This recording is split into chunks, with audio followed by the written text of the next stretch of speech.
Hello students, I am Bhanu sir from लक्ष्य institute. आज बेटा अपन अपने यूनिट्स एंड डायमेंशंस के टॉपिक को आगे कंटिन्यू करते हैं।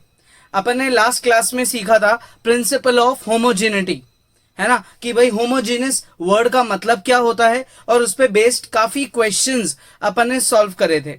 आज का टॉपिक है अपना एप्लीकेशंस यानी कि यूजेस ऑफ डायमेंशंस में उसका पहला use, dimensional correctness of a physical quantity. इसका मतलब या बोले ऑफ अ फिजिकल इक्वेशन, इसका मतलब ये होता है कि भाई आपने कोई भी फिजिकल इक्वेशन लिख दी, जैसे एग्जांपल मैंने लिख दिया v equals to u plus a t. ये बड़ी ही कॉमन फिजिकल इक्वेशन है जो अपन फिजिक्स में पढ़ चुके हैं, final velocity, initial velocity, acceleration और टाइम। तो ये जो हेडिंग है, इस हेडिंग का मतलब क्या है? इस हेडिंग का मतलब होता है कि इस इक्वेशन में डायमेंशनल बैलेंस होनी चाहिए। डायमेंशन के अकॉर्डिंग ये इक्वेशन बैलेंस्ड होनी चाहिए। कितनी टर्म्स हैं यहाँ? 3 टर्म्स, v, u और at, 3 टर्म्स हैं। तीनों टर्म्स का डायमेंशन सेम होना चाहिए। That is dimension of all the terms of LHS must be equal to dimension of all the terms of RHS। तब अपन बोलते हैं कि एक फिजिकल इक्वेशन यानी कि फिजिक्स में लिखी हुई इक्वेशन डायमेंशनल बेसिस पे बिल्कुल करेक्ट है। क्लियर यहां तक? आगे इतनी बात सुनने। अब आपने इसका एडवांटेज तो पढ़ लिया कि भाई फायदा इससे ये होता है कि आपको डायमेंशनल करेक्टनेस का पता पड़ता है, लेकिन इक्वेशन करेक्ट है या नहीं है ये पता नहीं पड़ता है। रीजन, अगर मान लो ये लिखा हुआ आ गया v equal to u plus 280। अब ये 2 जो है ये कांस्टेंट है, न्यूमेरिक कांस्टेंट। कांस्टेंट का कोई डायमेंशन नहीं होता, है ना। इसका डायमेंशन मास, लेंथ और टाइम किसी में एग्जिस्ट नहीं करता, लेकिन अभी भी ये इक्वेशन डायमेंशनली करेक्ट ही आएगी। जितनी भी टर्म्स है LHS और RHS में सबका डायमेंशन बराबर ही आएगा, इंस्पाइट की इक्वेशन गलत है। क्लियर? तो डायमेंशनल करेक्टनेस सिर्फ आपको डायमेंशंस को बैलेंस करने का रूल बताता है। इस रूल से आपको यह नहीं पता पड़ता है कि the given equation is written correct और नॉट। इक्वेशन गलत होगी तो भी ऐसा हो सकता है कि वो डायमेंशनली बैलेंस्ड है, ठीक है, लेकिन इक्वेशन सही है गलत, फिलहाल ये अपना टॉपिक नहीं है। फिलहाल इतना सा टॉपिक है कि अपने को डायमेंशन की बैलेंसिंग करनी है। That is each term of the LHS and each term of RHS must have same dimension। तो डायमेंशनल करेक्टनेस का मतलब क्या लिखेंगे अपन? all the terms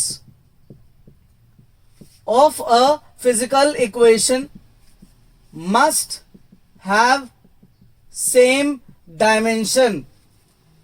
all the terms must have same dimension, that is dimension of each term of LHS must be equal to dimension of each term of RHS। LHS की जितनी भी terms है equation में उन सबका dimension, और RHS की जितनी भी टर्म्स है उनका डायमेंशन सबका सेम होना चाहिए। तो अपन बोलेंगे कि इक्वेशन बैलेंस्ड है। क्लियर? फिर से ध्यान रखना, इससे आपको यह पता नहीं पड़ता है कि इक्वेशन करेक्ट है या नहीं है। आप सिर्फ डायमेंशन को बैलेंस कर रहे हो, इक्वेशन की करेक्टनेस की बात नहीं कर रहे हो, डायमेंशन की करेक्टनेस की बात कर रहे हो। अब अपन इसको समझते हैं, देखो एक बेसिक एग्जांपल से। जैसे एग्जांपल मैंने आपको एक रिएक्शन दी v equals to u plus a t. अब मैंने आपको बोला कि इसकी डायमेंशनल करेक्टनेस की बात करो भाई, तो आप बोलोगे कि सबसे पहले हम LHS की बात करते हैं। LHS की, तो LHS में कौन सी टर्म है? v है ना। तो v का फॉर्मूला क्या होता है? v का फॉर्मूला होता है distance upon time. s upon T या d अपॉन टी आप एक बार के लिए कुछ भी लिख सकते हो। डिस्टेंस होता है मीटर में, टाइम होता है सेकंड में। मीटर का डायमेंशन होता है लेंथ और टाइम का होता है t। तो l की पावर 1, t की पावर -1, ये मेरे LHS का डायमेंशन है। अब RHS की जितनी भी टर्म्स है उनका डायमेंशन भी यही होना चाहिए, ठीक है। RHS में आपकी पहली टर्म पे आते हैं। जो पहली टर्म है u, वही सेम वेलोसिटी का फॉर्मूला डिस्प्लेसमेंट अपॉन टाइम, ठीक है। डिस्प्लेसमेंट का डायमेंशन मीटर, टाइम का सेकंड, ये इनके एसआई यूनिट है। मीटर का डायमेंशन लेंथ, टाइम का टी, देखो सेम आंसर आया। नेक्स्ट आरएचएस की सेकंड टर्म की बात करें, a into t, acceleration multiply by time. Acceleration का फॉर्मूला क्या होता है, change in velocity upon change in time, ठीक है, multiply by time already same है। ये आपकी कौन सी टर्म आ गई, आरएचएस की सेकंड टर्म आ गई। अब चेंज इन वेलोसिटी पे आते हैं। वेलोसिटी का डायमेंशन क्या होता है, वेलोसिटी का एसआई यूनिट तो ये होता है मीटर पर सेकंड, अपॉन में टाइम है एक और सेकंड, मल्टीप्लाई में टाइम है इनटू सेकंड, सेकंड से सेकंड कट गया। अब आप मीटर के लिए क्या लिखोगे, एल, सेकंड के लिए अपॉन में जो सेकंड उसके लिए लिखोगे टी, तो एल की पावर 1 टी की पावर -1। चेक कर लो, सारी डायमेंशनल टर्म्स, सारी फिजिकल क्वांटिटीज जो इस इक्वेशन में यूज हुई है, सबकी फिजिकल क्वांटिटीज का जो डायमेंशन है वो सेम है, ठीक है, इजी है। तो इसका मतलब ये गिवन इक्वेशन डायमेंशनली करेक्ट है। कॉपी करो। सेकेंड इक्वेशन, ये भी अपन ने मोशन में पढ़ी है, बड़ी कॉमन सी इक्वेशन है। इसकी डायमेंशनल करेक्टनेस की बात करते हैं।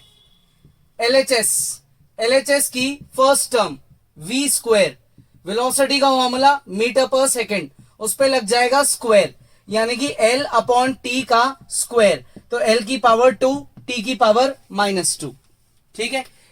एलएचएस की सेकेंड टर्म, ये भी वेलोसिटी है, बस फर्क है कि ये इनिशियल वेलोसिटी है, मीटर पर सेकेंड, उस पर लग जाएगा स्क्वायर, L अपॉन टी का स्क्वायर, L की पावर 2 T की पावर -2, सेम है डायमेंशन। अब आते हैं आरएचएस पे, तो आरएचएस है आपका 2AS,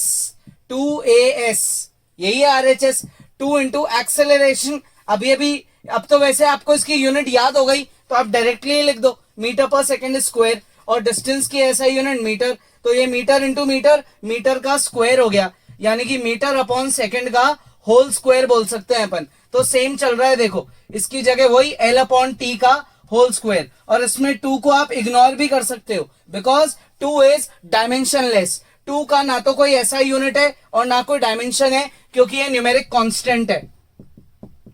क्लियर, देख लो, the equation is dimensionally balanced, easy है। अब करते हैं अपन इसका थर्ड एक और पार्ट।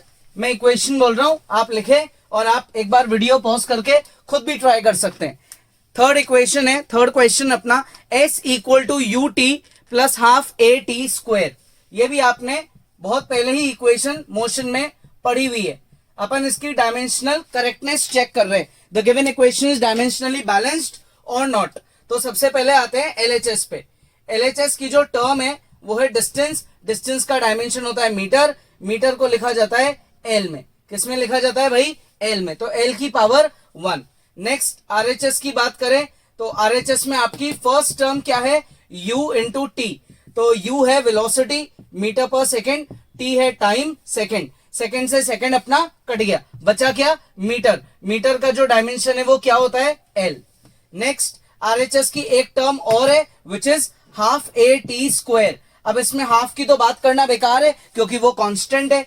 एक्सेलरेशन का ऐसा unit metre per second square, और टाइम का second square, second square cut गया, क्या आंसर आया, मीटर, तो इसका डायमेंशन हो गया L की पावर 1। ठीक है, इजी है, चेक कर लो, सबके डायमेंशंस बराबर है, तो ये इक्वेशन में डायमेंशनली बैलेंस्ड हो गई। कॉपी करो। नेक्स्ट थर्ड इक्वेशन, नहीं फोर्थ है आज का, फोर्थ क्वेश्चन भाई। ये अपन ने पढ़ा है किसमें, ग्रेविटेशन के टॉपिक में। Gravitational force, gravitational constant, mass of two objects and distance between two objects. LHS से चालू करें।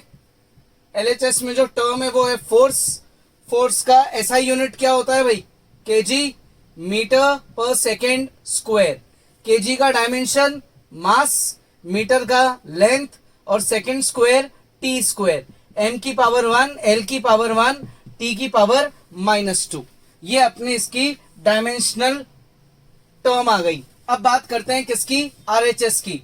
तो जो अपना आरएचएस है उसमें ये पूरी एक सिंगल टर्म है, तो इस पूरी टर्म का एक साथ अपन एसआई यूनिट लिख के इसका डायमेंशन निकालेंगे। ठीक है, जो कैपिटल जी है दैट इज ग्रेविटेशनल कांस्टेंट, इसका एसआई यूनिट होता है metre cube upon kilogram upon में ही टाइम यानी कि सेकंड का स्क्वायर, ये इसकी ऐसा यूनिट है, किसकी, कैपिटल जी की, ठीक है। अब आगे मास की ऐसा यूनिट किलोग्राम, एक और मास फिर से किलोग्राम, और अपॉन में डिस्टेंस आर यानी कि डिस्टेंस, तो मीटर का स्क्वायर, ठीक है, मीटर का स्क्वायर। अब क्या करेंगे, ये एक एक टर्म अपनी कट गई, ये स्क्वायर इस क्यूब से कट गया, ये पूरी टर्म ही कट गई, और यहां रह गया एम।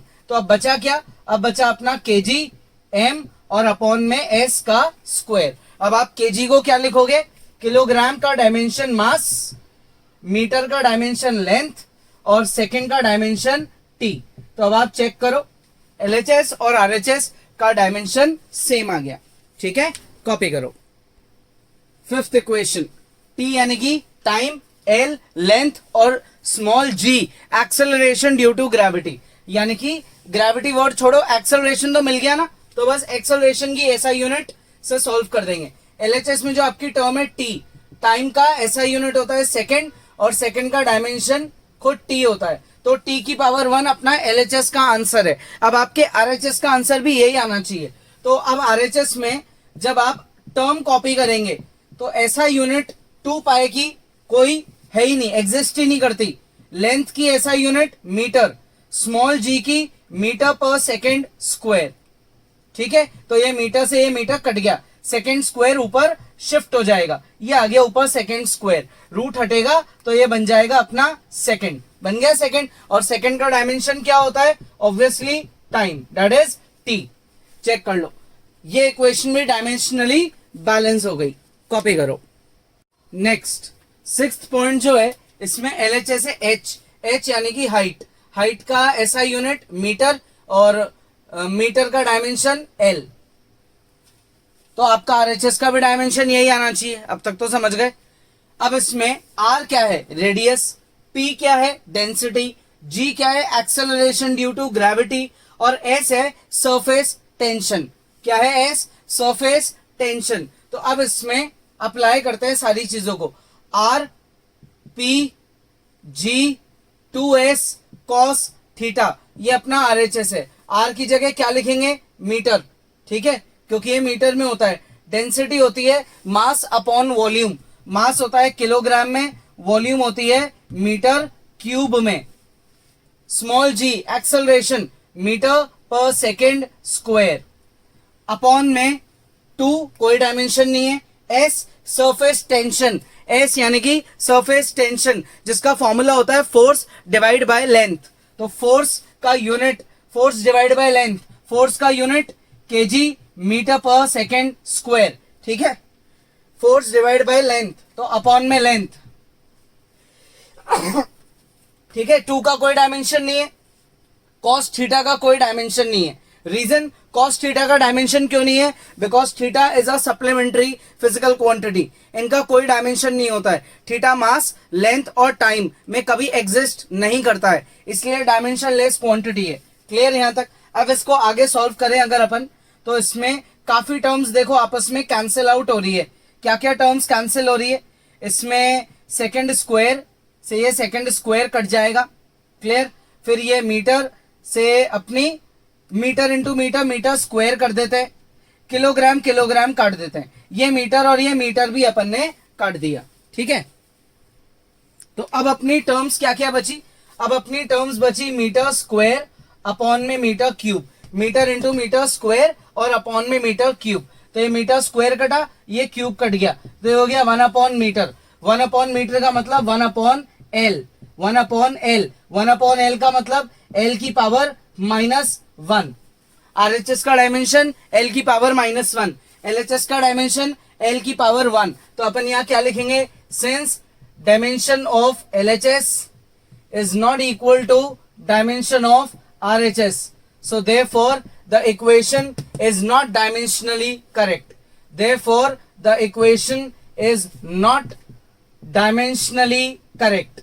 ये इक्वेशन डायमेंशनली करेक्ट नहीं हो सकती, क्योंकि इसकी लेफ्ट साइड और राइट साइड का डायमेंशन बराबर नहीं है। क्लियर। तो आपको फॉर्मूले से आपने निकाली एसआई यूनिट, एसआई यूनिट से आपने निकाला डायमेंशन। अगर ये सारे लॉजिक क्लियर है तो बड़ी इजीली आप इन सबको सॉल्व कर सकते हैं। इसके अलावा आपको फिजिक्स में जो भी इक्वेशन मिले, चाहे आप 9th क्लास की उठाओ, 10th की उठाओ, 11th की उठाओ या इवन 12th क्लास की भी उठाओ, फिजिक्स में आप जो भी इक्वेशन देखोगे उसमें एलएचएस और आरएचएस में जितनी भी टर्म्स देखोगे, सारी टर्म्स की डायमेंशनल बैलेंस होना जरूरी होता है, सबका डायमेंशन सेम होना जरूरी है, एल्स वो इक्वेशन डायमेंशनली इनकरेक्ट है, इसका मतलब ये इक्वेशन डायमेंशन के बेसिस में गलत है, ऐसी कोई इक्वेशन हो ही नहीं सकती।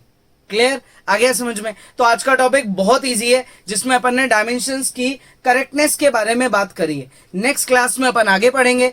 जो टॉपिक मैं बोर्ड पे लिख रहा हूं आप प्लीज उसको खुद भी कॉपी करो, उसकी प्रैक्टिस करो, है ना। सेल्फ नोट्स बेस्ट होते हैं, उसको जरूर आप खुद लिखो। कोई भी पॉइंट मैं बोल रहा हूं आपको लग रहा है इंपॉर्टेंट है तो आप प्लीज उसे जरूर कॉपी करो, और कोई भी क्वेरी है तो आप मुझे इन्फॉर्म करो। नेक्स्ट क्लास में आगे पढ़ेंगे।